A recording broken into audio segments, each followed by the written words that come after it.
بسم اللہ الرحمن الرحیم۔ السلام علیکم۔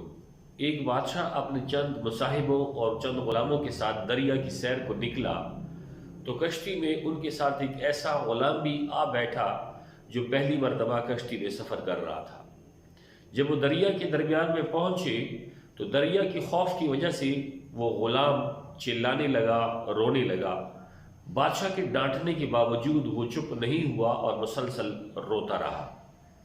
وہاں ایک دانشمند شخص بھی بیٹھا ہوا تھا۔ اس نے جب غلام کی حالت دیکھی تو بادشاہ سے اجازت چاہی کہ اگر آپ مجھے اجازت دیں تو میں اس غلام کو چپ کرا سکوں۔ بادشاہ نے فوراً اجازت دے دی تو دانشمند شخص نے چند غلاموں کو حکم دیا کہ اس غلام کو پکڑ کر دریا میں ڈال دیں۔ غلاموں نے فوراً تعمیر کی اور اس شخص کو اٹھا کے فوراً دریا میں پھینک دیا۔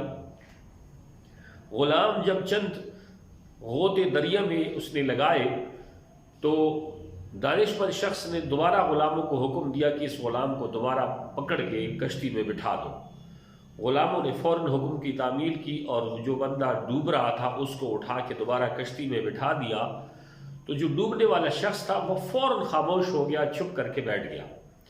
بادشاہ بڑا حیران ہوا اور اس نے اس عقل مند شخص سے کہا کہ مجھے اس میں بڑی حیرت نظر آئی کہ جو شخص رو رہا تھا دریا میں آپ نے اس کو پھینک دیا اور دوبارہ پھر آپ نے اس کو دوبارہ اٹھا بھی لیا اور یہ خاموش ہو گیا۔ اس دانشمند شخص نے بادشاہ کو جواب دیا کہ اس بندے کو اس کشتی میں بیٹھے ہوئے وقت کی قدر و قیمت کا اندازہ نہیں تھا۔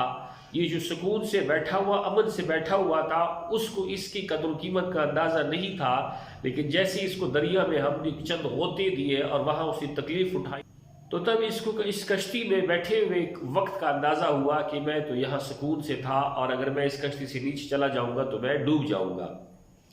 اس حکایت سے ہمیں یہ اندازہ ہوتا ہے کہ انسان کو جو چیزیں دستیاب ہوتی ہیں اس کو اس چیز کی قدر تب تک نہیں ہوتی جب تک اس چیز کو حاصل کرنے کی تکلیف سے وہ نہیں گزرتا۔